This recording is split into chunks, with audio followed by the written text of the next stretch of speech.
Last time I have already explained the title and what has left to be, what is still left to be explained is the word Sutra. The word Sutra is a Sanskrit word. It means a tallying text. It tallies with the wonderful principles of all the Buddhas and with the opportunities for teaching sentient beings. The sutra is like a garland. The principles are linked together in the sutras like flowers woven into a garland. It's also like the rosary beads. The rosary beads link up all the 108 beads together. It ties it together. So the word sutra means tying together, tying all the principles together and expressed it. That's the meaning of the word sutra.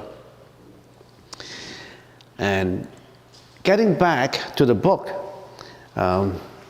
if you read your book, it's the same. Yeah, okay. If you read the book, it's the same. I put the Chinese side on one side and the Sanskrit translation on the other side. This side is a translation not from the Chinese, it's from the Sanskrit. About 120 years ago. And this side is also translated from Sanskrit, that's about 1900 years ago. But the two match. So you can know that we should know that it's not a fake sutra. What was discovered, what was translated 1900 years ago is similar to a translation that we have done 120 years ago by a German scholar. So we already have almost finished the first sentence. Let's read it again. Thus it was heard by me at one time the blessed Bhagavat, that is the Buddha, dwelt at Sravasti in the Jata Grove in the garden of Anathapindaka together with a large company of bhikshus, mendicant friars, namely with 1,250 bhikshus, all of them acquainted with the 5 kinds of knowledge, elders, great disciples, and arahats, such as Sariputra, the elder, Mahamodgalyayana, Mahakazzapa, Mahakapina, Mahakatyayana, Mahakastila, Revada, Zuttipantaka, Nanda Ananda, Rahula, Gavanpati, Bharadvaja, Kaladayan, Bakula, and Nrutta. So we finished that, but we haven't explained some of the 16 arahats. We have finished up to explanation of Revada. This is a disciple, an arahat also. You should know the meaning of arahat. We have already explained it. Arahat is the enlightened being who is already out from reincarnation, who has achieved Samya Sambuddhi. That's an arahat. Now, Revada, we already explained. And the next one is Zuttipantaka. Now, there's a long story about this arahat, about this disciple, who I would leave it to the last to explain, because I have something very interesting to show you about Zuttipantaka. Now then, we should explain Landa. Landa means happiness. As a Sanskrit word means happiness, is the Buddha's brother. His deportment was quite similar to that of the Buddha. He's also called beautiful Nanda. In India, many people still use that name, Nanda. He has almost the same facial features as the Buddha. Next is Alanda, meaning joy, Alanda, with an A in front, meaning joy, foremost in hearing most of the Buddha's teaching, 25 years personal attendant of the Buddha. He attended on the Buddha for 25 years, following the Buddha whenever he went, in Sravasti, in Brigadava, everywhere. And Alanda has photographic memory. He could remember the content of every congregation, the content of all the Buddhist principles. Rahula, foremost in quietly doing good deeds, son of the Buddha. Gavanpati, meaning cow herd, going an arm's round in heaven. Now, getting a little bit more details in Nanda. Nanda meaning, as we said, wholesome bliss. He was a cowherd, tending to the cow, grazing the cow. He attained arahatship. On one occasion, the Buddha instructed Nanda to preach to a group of 500 bhikshunis. Bhikshunis are nuns, bhikshunis. Hearing him speak, they all attained arahatship. Sangha community was surprised and they asked the Buddha why. How come Nanda was so effective in preaching to these bhikshunis? The Buddha said the 500 bhikshunis were the concubines of a king many kalpas ago. Kalpa is millions of years, many lifetimes ago. These 500 nuns or bhikshunis were the concubines of a king. A king has a lot of concubines in the harem of concubines in the palace. The king was a great Dharma protector too, and he built a large pagoda in honor of the Buddha then. The concubines believe in the Buddha and make daily offerings at the pagoda. And they all, the 500 concubines and the king went to make daily offerings to the pagoda, and they all vowed that they would in the future all obtain liberation with the king. All of us will work towards enlightenment, free ourselves from all suffering, and went unto Anuttara Samya Samputti, to enlightenment and to be free from all reincarnation. They make that vow. You know, once a vow is made, it becomes very powerful, you know. Whatever the mind can conceive, the mind can do. That's how powerful the mind is. You want to achieve something, and you tried it so hard, you make a vow, you plan for it, you contribute all your efforts to it, life after life after life after life, finally you'll be successful. And in this life, in the lifetime of Sakyamuni Buddha, all these concubines, the 500 concubines, became nuns under many years later, under Sakyamuni Buddha, and they met their king, who is Nanda. The king was the former incarnation of Nanda. So the 500 concubines met the king, who they fell in love with many kalpas ago, many years ago, and they all make that vow, and they work towards it. Once a vow was made and you tried it, every life you work on it, you'll be successful. And this is the mature lifetime that all these 500 plus 1 sentient beings became enlightened. So that's the reason why the community, the Sangha community, was surprised. So powerful, Nanda, how could you preach to 500 bhikshunis and they all become enlightened to be arahats? There was a long story behind that. That's the story in brief. That's Nanda. So it's very important that you make a vow. It's very important that you make a vow that you become the Buddha. That you make a vow that you will stay away from all these sufferings. You make a vow that you start to improve on your morality standard, that you start for meditation, then you start to clean up your mind.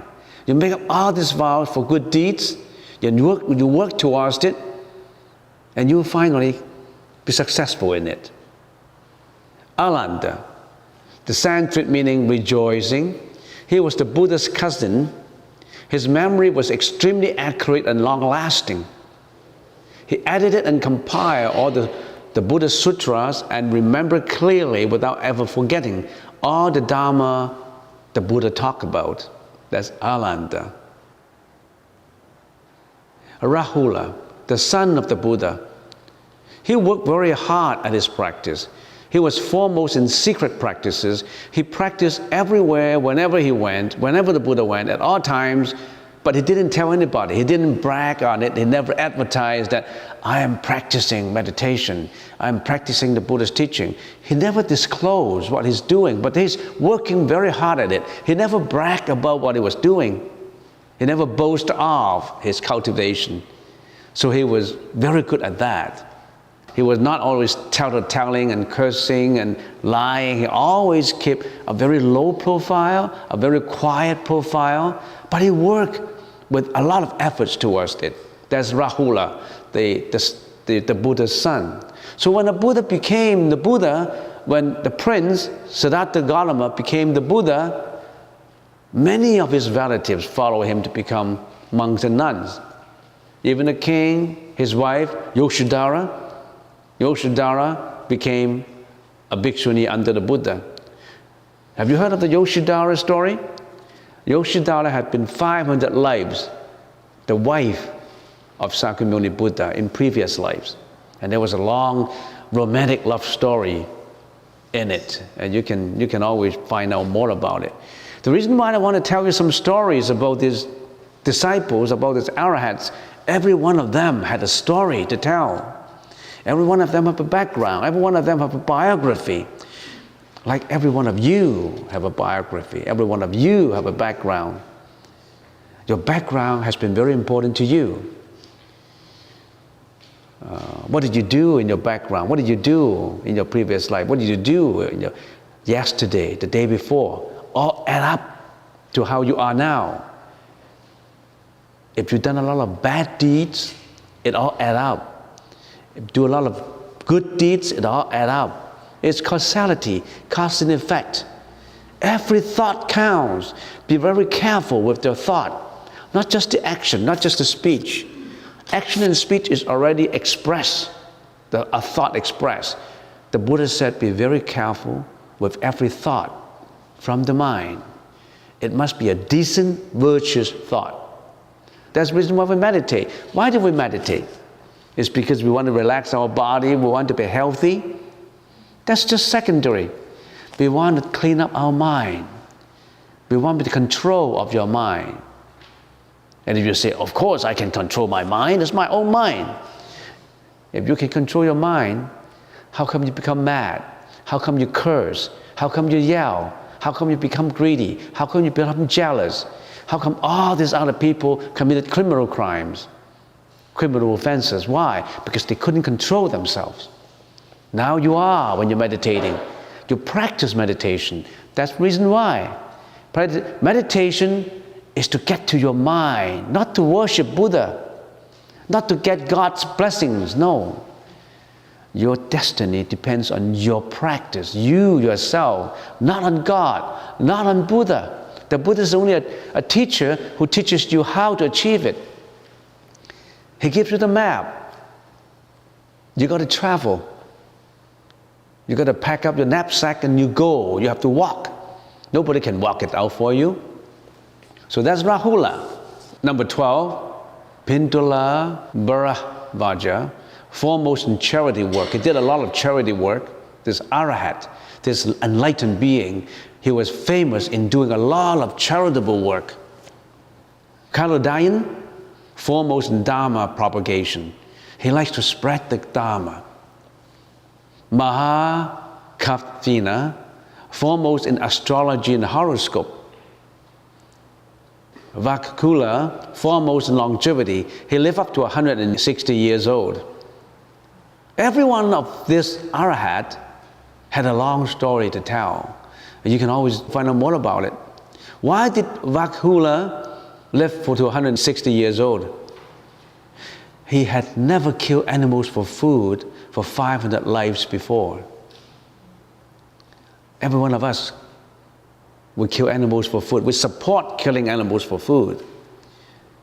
And he, in addition to not killing animals, he freed animals, caged animals. He saved animals.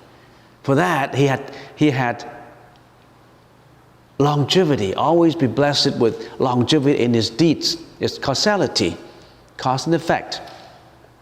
Anuruddha, the Buddha's brother, foremost in divine eyesight.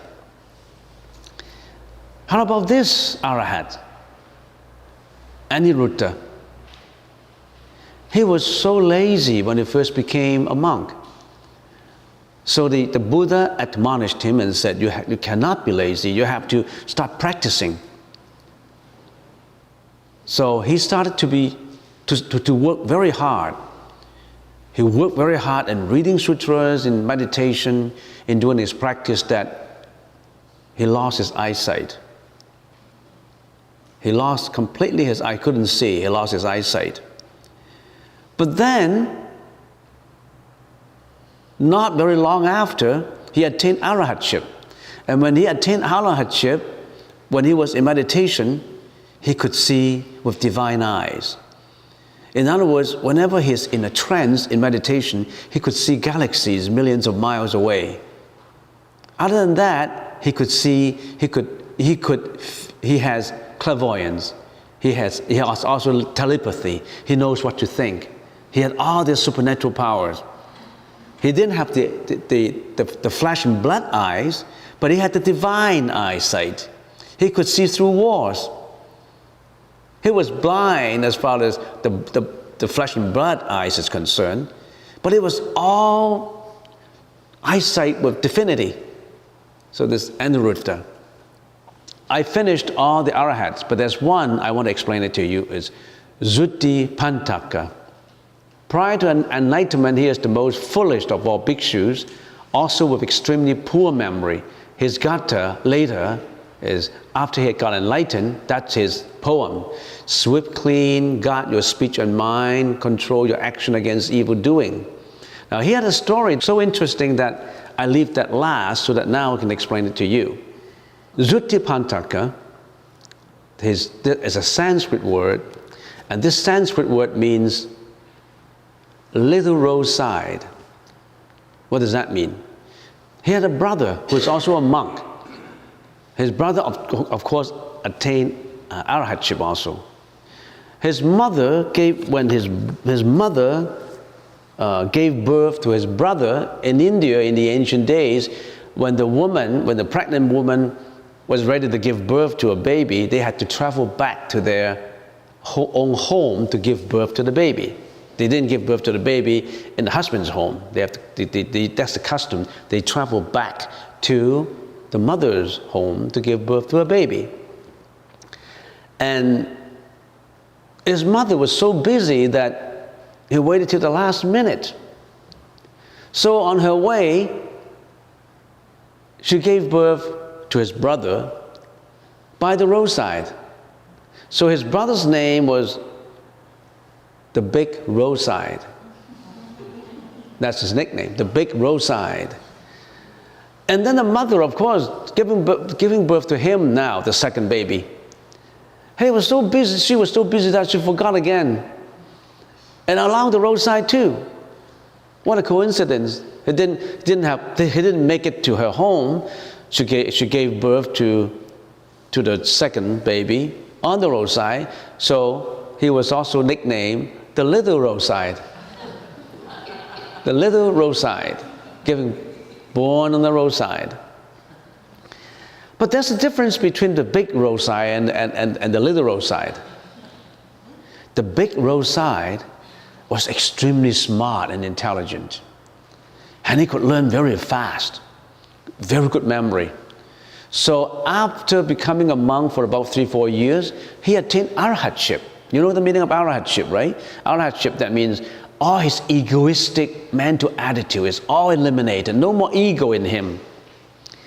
And when he dies out this body, he does not have to reincarnate into another body. He's always in nirvana, we call it nirvana, enlightenment. When we die out our body, we have to go through another life because we have the karmic energy that pulls us to where we are going. And that's suffering. We've been suffering life after life like that. But this arahat's already in that, we don't know how to call it, in that bliss, in that purity, in that complete enlightenment that they don't have to go through any suffering. That's an arahat. So his brother attained arahatship within 3-4 years. So smart. But the Little Roadside was just the opposite. Extremely stupid and foolish. They didn't even have a memory. So the Buddha Sakyamuni instructed some arahats to teach him, the Little Roadside, about a verse, a poem. But he could not even remember 2 or 3 words. Some people are like that. They were so poor in their memory that they couldn't remember. You may be amazed. Some people cannot remember even 2-3 words. Yes, there are people like that. Some people are autistic. Some people have different level of autism. It happened that way. So he couldn't remember even 3-4 words, so couldn't learn.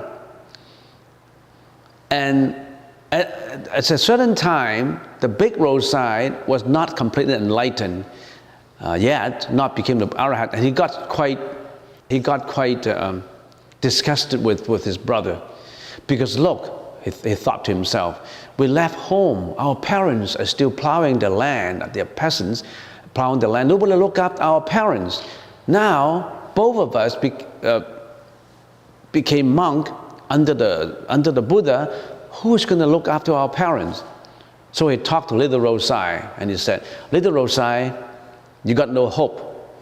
I mean, you better go home. Well, I don't want you to be here, because look, you're not making any progress at all. You're not learning anything. So why don't you go back home and look after our parents so that I can practice peacefully? Now I'm always thinking about my parents. I really feel sorry about our parents losing 2 sons. We should be looking after them. Now, can you go back home, little Rosai, and look after them so that I can practice peacefully? Little Rosai did not want to go home. So he was so sorrowful that he was being scolded by his brother, and he was crying and weeping at the entrance of the monastery. The Buddha saw it, and the Buddha said, what happened to you, little Rosai? Little Rosai told the whole story about being pushed to go back to look after his parents. And the Buddha said, don't worry about it. Who said that you cannot practice?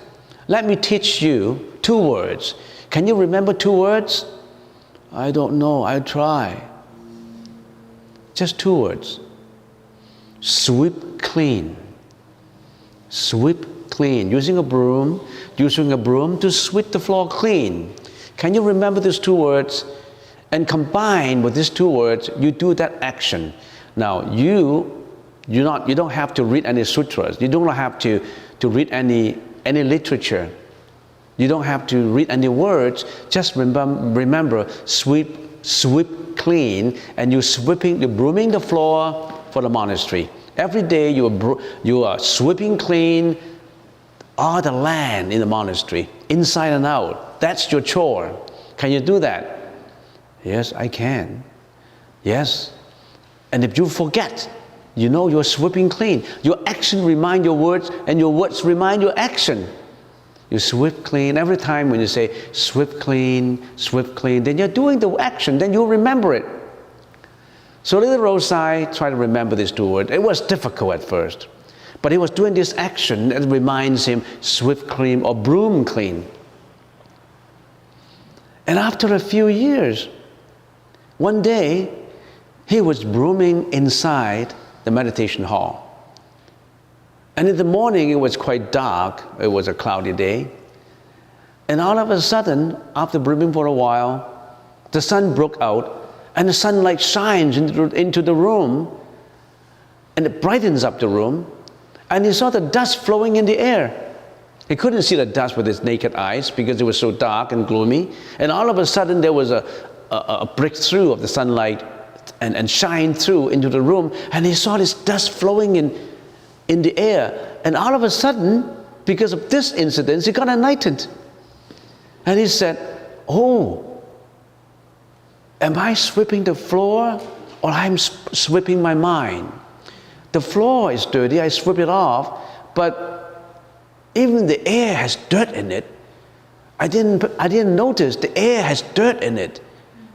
I should be sweeping clean everything, not just the ground, not just the floor.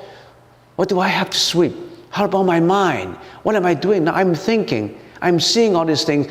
What do I see these things with? Not just with the eyes, but with my thought behind it. So I should be sweeping my thought, my mind. So it's not sweep clean, it should be sweep mind clean.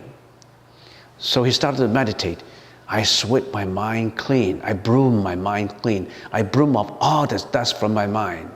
No more dust from my mind.